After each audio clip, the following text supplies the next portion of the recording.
Well, staying in the UK, and Britain's Queen Elizabeth II has turned 96 years old. The monarch's birthday comes ahead of her Platinum Jubilee celebrations in June, as our reporter Luke Hanrahan now reports.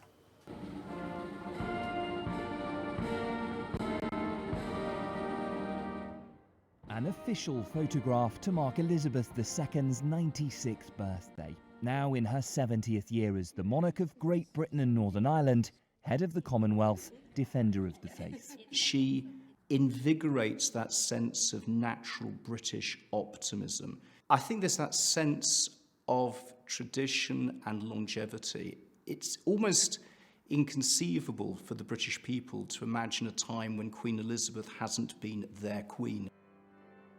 But the Queen in recent months has been replaced by her son Prince Charles at official engagements. Some have even suggested he's now Prince Regent in all but name, a king in waiting with increasing power, leaving the British public, perhaps for the first time, pondering life without Elizabeth in charge. Can't conceive it really. It's kind of, I don't know. I can't even put it into words. I can't imagine living here without her, because it's all we've ever known, isn't it? I think people just don't want to think about it, do they?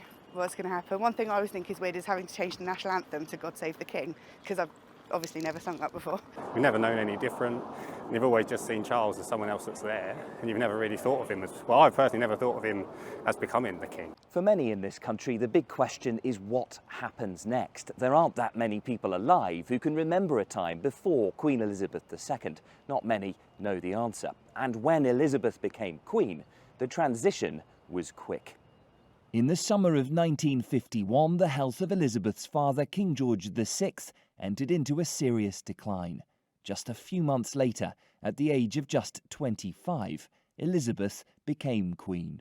It's not surprising that 70 years on the throne, that she is delegating some of the more mundane functions of the sovereign. People need to understand the constitutional structure that comes into play and how it operates, and have some clarity about the schemes of delegation. At 96 years old, the Queen continues to be the head of state, though the transition of responsibility is now underway.